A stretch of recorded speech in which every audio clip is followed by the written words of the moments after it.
ஓய்வு நாளில் இந்த மாலை வேளையிலே தேவனுடைய சமூகத்தில் கூடியிருக்கிறோம். இந்த 23ஆம் ஆண்டிலே தேவன் இம்மட்டும் நடத்தின தேவன் இனியும் அவர் நடத்த வல்லமையுள்ளவராக இருக்கிறார்.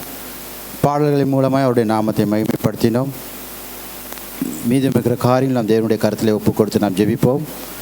பரிசுத்தமும் இரக்கமும் நிறைந்த எங்கள் பிதாவாகிய தேவனே, உம்முடைய குமாரனாகிய இயேசு கிறிஸ்துவின் நாமத்தினாலே உம்முடைய சமூகத்தில் நாங்கள் ஒரு கூட்டமாக குடும்பமாக நாங்கள் அமர்ந்திருக்கிறோம். ஆண்டவரே, எங்கள் நீரை ஒவ்வொருவரையும் கொண்டு வந்ததற்காக கிருபைகளுக்காக சோத்தரிக்கிறோம். ஆண்டவரே, இப்போதும் கர்த்தாவே, இந்த ஆராதனை பகுதி முழுவதும் அது கரத்திலே நாங்கள் ஒப்புக் கொடுக்கிறோம். ஆண்டவரே, பரிசுத்த ஆவியானவர் தாமே நீர் முன்னின்று எங்களை ஒவ்வொருவரையும் நீ நடத்தும்படிக்காக நாங்கள் வேண்டுகிறோம், சோத்தரிக்கிறோம். ஆண்டவரே, இதோ இந்த ஆராதனையை தேவனே நீர் உடைய பரிசுத்த ஆவியானவர் துணை கொண்டு வல்லமையாய் நடைபெறும்படிக்காக சோத்தரிக்கிறோம். ஆண்டவரே, தேவர் இந்த நாளிலே ஆண்டவரே அப்பா தேவதாசர்களை ஆண்டவரை நீர் கொண்டு பயன்படுத்துவதற்காக சோத்தரிக்கிறோம். ஆண்டவரே, உமது வல்லமையுள்ள வார்த்தை ஆண்டவரே எங்கள் மத்தியிலே துணிக்கப்படும்படிக்காக சோத்தரிக்கிறோம். ஆண்டவரே, கர்த்தருடைய சத்தம் தண்ணீர்கள் மேல் துணிக்கிறது, கர்த்தருடைய சத்தம் கேதுரு மரங்களை முறிக்கிறது, கர்த்தருடைய சத்தம் அக்னி ஜுவாலைகளை பிளக்கிறது என்று வேதத்தில் வாசிக்கிறோம்.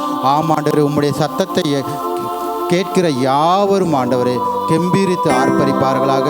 இந்த ஒளிபெருக்கின் மூலமாய் ஆண்டவரே கேட்கிற ஜனங்களும் ஆசீர்வாதமாய் மாற தேவன் கிருபை செய்யும்படியாக ஜெபிக்கிறோம், சோத்தரிக்கிறோம். ஆண்டவரே, இந்த ஆராதனைக்கு ஆண்டவரே விரோதமாய் செயல்படுகின்ற எல்லா சத்ருவின் அந்தகார கிரியைகள் வல்லமையில் ஆவில் நசரேயனாகிய இயேசு வல்லமையுள்ள நாமத்தினாலே நாங்கள் கட்டுகிறோம். ஆவியானவரே, உம்முடைய நாமம் மாத்திரமே மகிமைப்படுக்காக நாங்கள் ஜெபிக்கிறோம். துதியும் கனமும் மகிமை உமக்கே நாங்கள் செலுத்துகிறோம். இரட்சகரும் மீட்பருமாய் கிறிஸ்து இயேசுவின் வல்லமையுள்ள நாமத்தினாலே ஜெபிக்கிறேன், ஜீவனுள்ள நல்ல பிதாவே, ஆமென்.